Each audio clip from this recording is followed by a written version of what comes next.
සිංහල දෙමළ මුස්ලිම් සහෝදර ජනතාව එකතු විය යුතුයි කියන බලය තමයි මේ ස්වභාව ධර්මයේ විසින් අපට දුන්නේ. අප එකතු වුණා.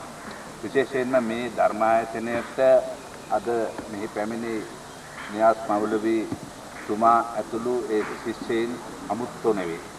හැම රටේ විපතකදීම එතුමා මා කරගෙන ගිය වැඩ කටයුතු වලට අත්වල බැඳගත්තා.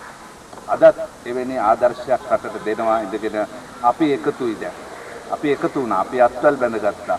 අපි මේ රට රකින්න රංවටක් රට පුරා ඉදිකරමු කියන අදහසයි මේ හැම එකකින්ම කියන්නේ. ඒ නිසා සෙසු සහෝදර ජනතාවත් මැලේ බර්ගර් මුස්ලිම් දෙමළ හින්දු ක්‍රිස්තියානි කතෝලික අපි කවුරු එකට අත්වල බැඳගෙන මේ රට ගොඩනගලා උතුම් රටක් නිර්මාණය කළා අපේ දරු පරපුරට ආත්ම ගෞරවයක් ඇතුව අභිමානවත් පිරිසක් හැටියට ජීවත් වීමේ අයිතිය මේ රට තුලින් අපි දෙමු. බුද්ධ දවස් බුදුන් කාලේ අපි අසා තියෙන විශාල මහනුවරක් ගැන මෙවැනි විපත් සිදු වෙලා අපි එහෙමනම් අපිට තියෙන උතුම් දිව්‍ය ලෝකයක් තමයි තවතිසා.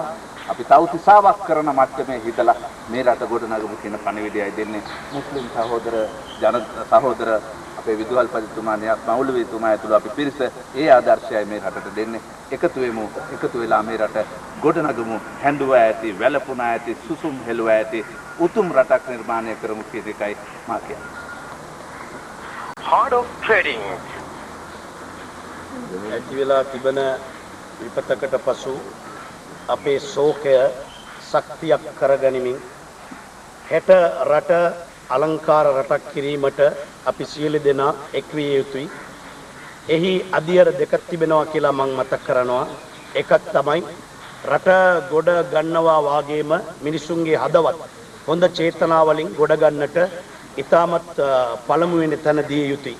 ඒ නිසා ආගමික අංශයෙන් ආගමික පූජකවරුන් ඒ මිනිසුන්ගේ හදවත් හොඳ හදවත් වශයෙන් ගොඩ ගන්නට ඒ අයට බාරයක් පැවරලා තිබෙනවා.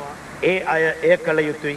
ඒ වගේම දේශපාලක නායකයන් එකමුතුවෙන් මුළු රටේ ඇති වී තිබුණා වූ මේ විනාශය ගොඩ ගන්නට වැඩ කටයුතු සැලැස්මක් කරමින් සියලු දෙනාගේම අදහස් ලබාගෙන ඒ අයත් මේ කරන්නට ඉදිරිපත් වුණොත් ඇත්තෙන්ම දෙවියන්ගේ උදව් උපහාර සුබ පැතුම ලැබෙයි කියලා මා බලාපොරොත්තු වෙනවා. එල්.ඒ. ගුණවංශ හාමුදුරුවෝ පණිවිඩයක් දුන්නා වගේ අපි සියලු දෙනාම එක් වෙමු, රොක් වෙමු, එක රටක් හොඳ හෙටක් ගොඩ ගන්නට අපි සියලු දෙනාම වැඩ කරමු කියලා මා මේ අවස්ථාවේ ප්‍රකාශ කරනවා.